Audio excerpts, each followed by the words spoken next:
Hey there, Sharon Horne-Ellstrom here. Welcome to day 2555.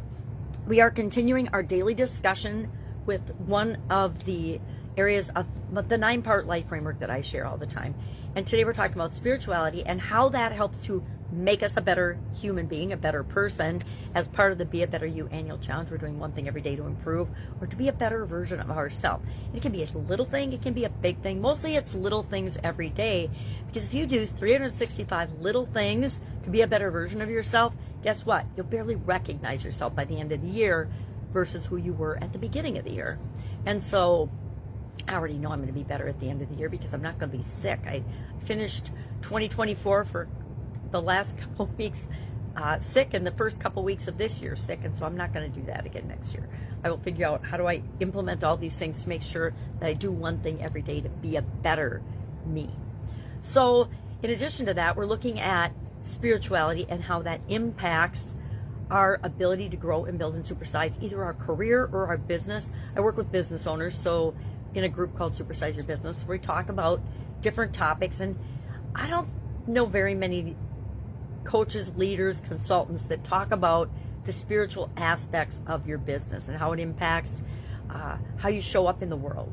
And sometimes it's a sensitive topic depending on the organization that I'm working with, but for the most part, it's always a positive topic, and it's a way to gain a competitive advantage and make a positive impact on the world, which most of the business owners, actually all the business owners I work with these days, absolutely positively want to make the world a better place. If they don't, I don't want to work with them. I'm not looking to help somebody just make a lot of money to make the world a worse place. I'm looking to help people that want to make the world a better place. When I was younger, not so much. I just did things to build businesses and help people build businesses and make money. But following my sudden cardiac arrest, I had a spiritual awakening and enlightenment to myself and to the way I was showing up in the world. And it wasn't honoring me, and it wasn't honoring life in general, right? I was literally working myself to death, and that was not very healthy, obviously, and it wasn't very smart, and it wasn't very wise, and it wasn't positively setting an example of how to show up in the world and be a better human being. So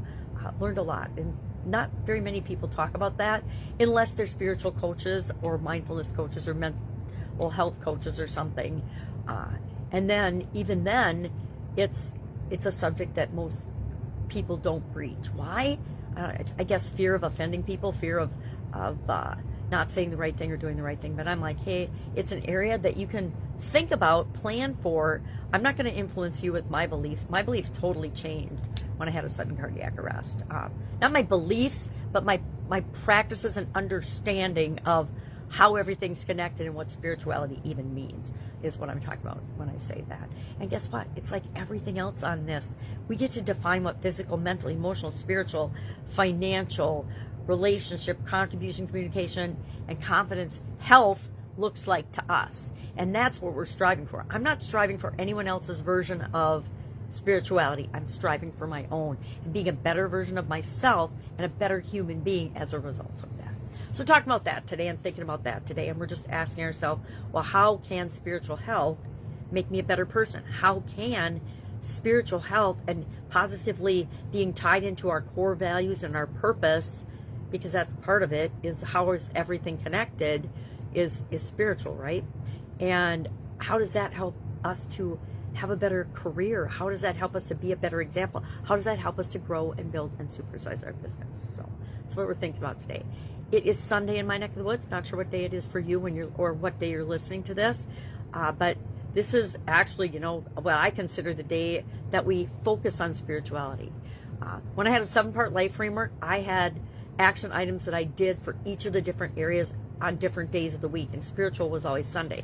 Now that I have a 9-part life framework, I don't do it by days of the week anymore, but that's one of those things. We're always continually improving and ever evolving our processes and the way we do things and the way we automate things to make our lives work better. I will say I'm a huge fan of habits, positive habits and automations. And really, habits are just an automation of something that we do. And processes and procedures and mindfulness and reviewing and reflecting and journaling and things like that, because I know how powerful those tools are. Well, I also know how powerful understanding and deciding for yourself what is spirituality to me or to my organization. What and how does it play a role in my life and me becoming a better version of myself. That's all I've got today. If I can help you in any way, ask. Otherwise, have an awesome day, and I'll, of course, be with you tomorrow.